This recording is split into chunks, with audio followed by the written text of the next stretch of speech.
സഭയുടെ പ്രാർത്ഥനകളൊക്കെ ഈടുവിട്ട് പ്രാർത്ഥനകളാണ്. നമ്മൾ നമസ്കാരം ഇല്ലേ, നമസ്കാരമൊക്കെ എപ്പോഴും നമ്മൾ ശ്രദ്ധിക്കണം.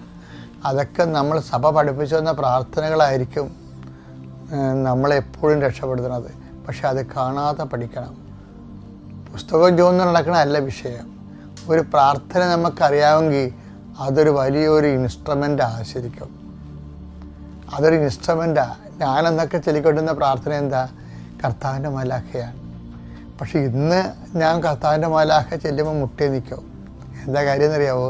കർത്താവിൻ്റെ മാലാഖയുടെ കണ്ടൻറ്റ് വൈസ് ഭയങ്കര റിച്ചാണ്. അതെന്ന് വെച്ചാൽ കന്യാമറിയത്തിൽ ജനിച്ചതെന്നാണ് പറയണത്. കർത്താവിൻ്റെ മാലാഖ പരിശുദ്ധ മറിയത്തിൽ വചിച്ചു. പിൽക്കാലങ്ങളിൽ ഞാൻ അമ്മ എനിക്ക് പ്രത്യക്ഷപ്പെട്ട കാലത്ത് ഞാൻ അതിനെക്കുറിച്ചൊക്കെ ചിന്തിക്കുമ്പോൾ ഓർക്കും, കർത്താവേ, ഞാൻ കുഞ്ഞുനാളിൽ നിൻ്റെ കാര്യമാണെന്ന് പറഞ്ഞത്. അമ്മയുടെ ഉദരത്തിൽ നീ ഉരുവായ കാര്യങ്ങളെക്കുറിച്ചാണല്ലോ ഞാൻ ആയിരക്കണക്കിന് പറഞ്ഞിട്ടുണ്ട്.